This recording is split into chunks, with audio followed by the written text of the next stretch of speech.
Hey, what's up mga ka-bowlers, maligayang pagbabalik sa aking channel. Halina't pag-usapan natin ang balitang confirmed Dwight Howard na sa Warriors na sabayan na rin natin yan. Ng balitang Lakers katatakutan next season, tara na't pag-usapan natin yan dito sa Basketball Hotshots.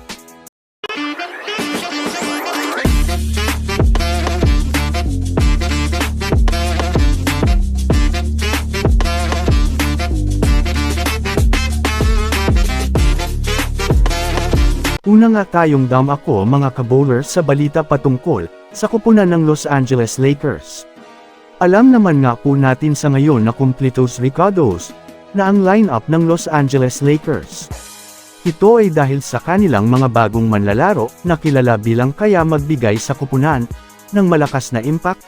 Bukod pa dyan mga ka-bowlers, nadagdagan ang kanilang mga shooters.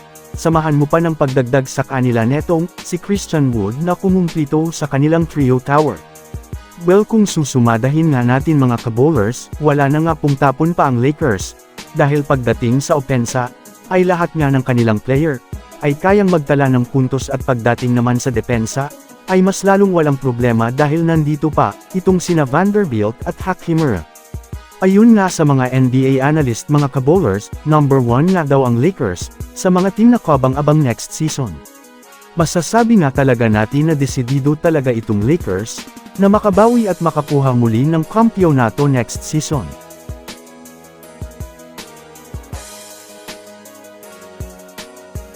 Ako naman tayo nga sa balita patungkol dito kay Dwight Howard. Sa ngayon nga ay may lumabas na naman na panibagong update patungkol dito sa pagpunta nitong si Dwight sa Warriors. Ayun nga sa balita mga ka-bowlers, sa ngayon nga ay nag-uusap-usap na nga ang front office ng Warriors patungkol sa kontrata nitong si Howard. Bukod pa dyan, kailangan na nga daw mabigyan na kaagad ng kontrata itong si Howard sa lalong madaling panahon. Kaya naman masasabi natin mga ka-bowlers na mas tumaas na nga po ang chance na siguradong sa Warriors na nga po ang magiging bagsak nitong si Dwight Howard. Dahil dyan mga ka-bowlers, masasabi nga natin na good news ito sa mga fans, lalo pat madidagdagan na naman ng panibagong big man ang Golden State Warriors. Kung susumadahin nga natin, tiyak na mas lalakas na nga po ang kanilang lineup kumpara ng nakaraang season. Kaya para nga sa mga Dub fans, isang napakagandang balita nga ito para sa kanila. So that's it for today's video mga ka-bowlers.